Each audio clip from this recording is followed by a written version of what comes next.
Hello again and welcome to part 2 of your 3-part video series. I'm Kathy Garner, the relationship artist, and I'm going to share with you a really simple concept. But don't be deceived by its simplicity. It's incredibly powerful. And it's this. There are 2 ways to love.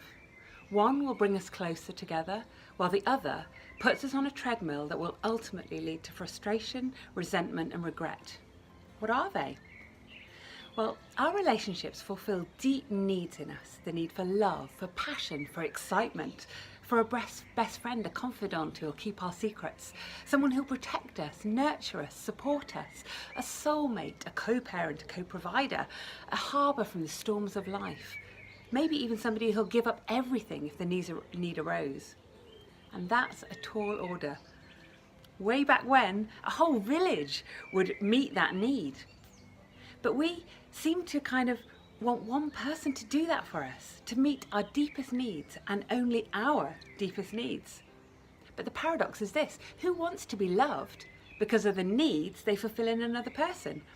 If I asked, would you rather be loved or would you rather be needed? What would you say? Most of us would want to be loved. Not for what we do, but for simply who we are. So let's step back for a minute and think of our basic needs, our needs for food, shelter, clothes, and the transactions that we perform to get those basic needs met.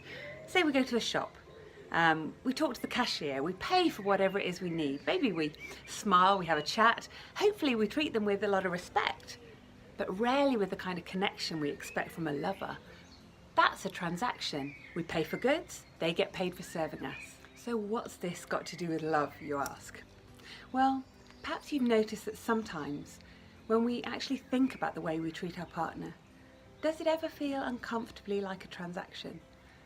Maybe we need them to help pay the bills, to look after the children, to be on time for stuff, to help with this and that, to turn up to family events. Maybe even when we ask for intimacy, there can be that implied transaction that says, if you don't meet my needs, I'm going to become frustrated, angry, disappointed, or emotionally withdrawn.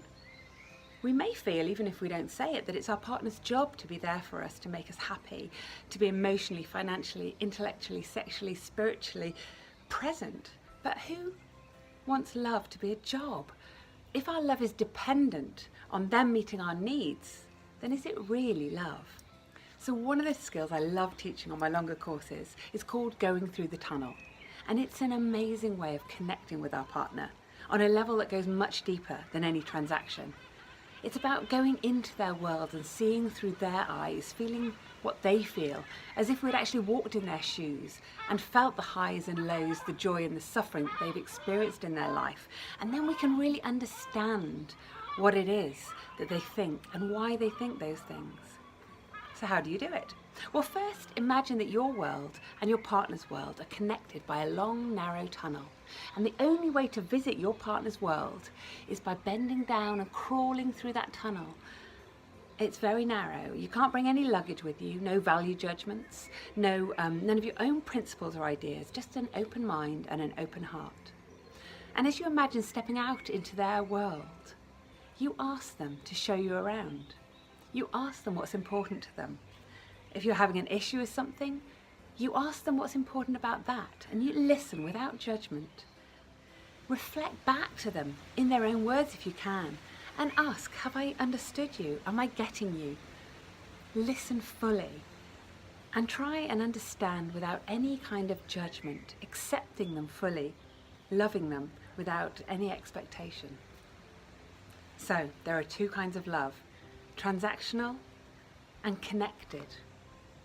I'm looking forward to seeing you tomorrow to share with you my 3rd and final tip for creating a wonderful relationship.